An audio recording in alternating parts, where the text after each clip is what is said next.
This is your virtual life coach, Michael Lewis. Not long ago, a friend told me she was doing great at work.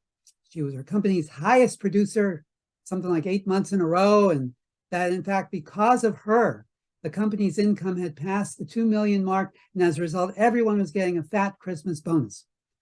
I asked her, so why do you look so miserable?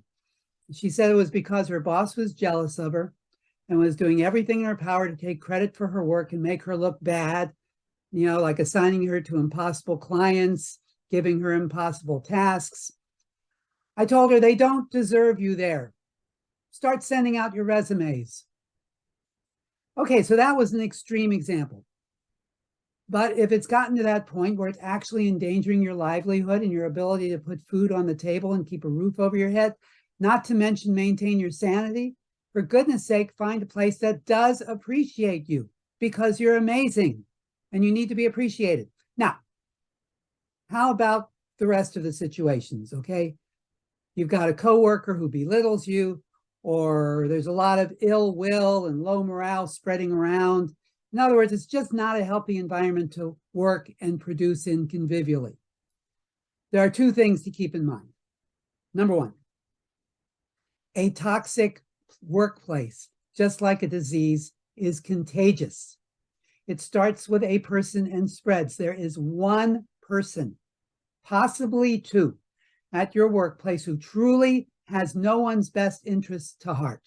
They roll their eyes, they talk about people behind their backs, they complain.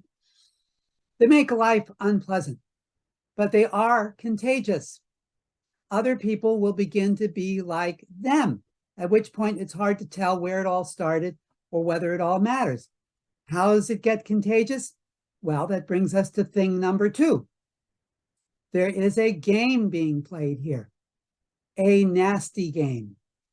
It's a game called one-upsmanship, or keeping everyone suspicious of everyone else, or making everyone miserable. Whatever you call it, be aware it is a game.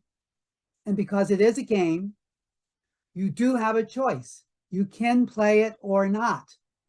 It's easier for people to just go ahead and agreeably let themselves get sucked into the game, which is how things get contagious.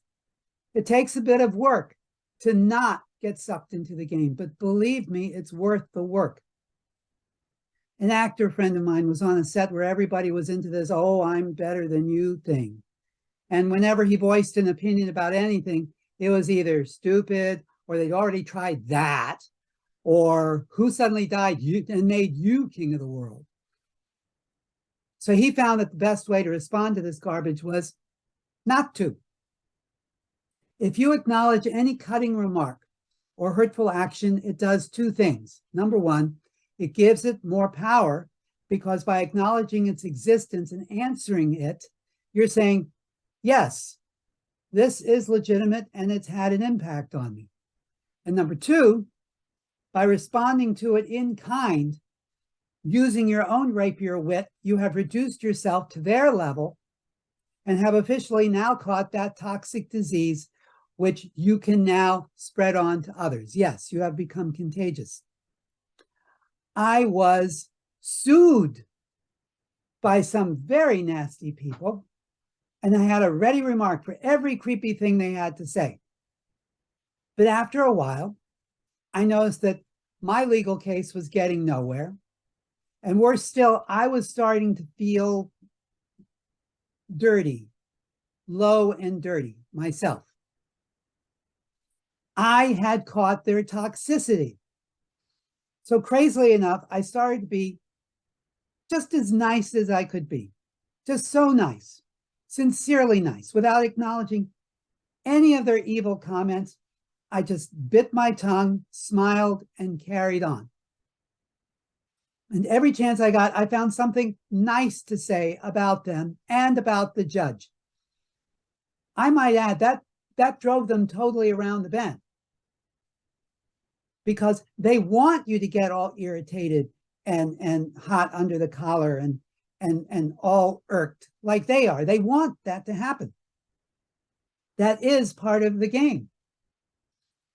But if you simply won't let your buttons be pushed, and you remain kind and benevolent and serene, that is the surest way to get them to go away. Try it. Oh, and by the way, I won that case. And the judge actually took me aside and thanked me. He was getting a little bit sick and tired of them himself. So life is short. It's too short to spend playing toxic games with people who don't have your best interest to heart. And if they're just too much and too dedicatedly toxic, start working on your resume. And that's all I have to say for now. So until next time, love each other, take your vitamins, observe posted speed limits, play nice, and never lose sight of who you are. Never, never, never lose sight of who you are. So long for now.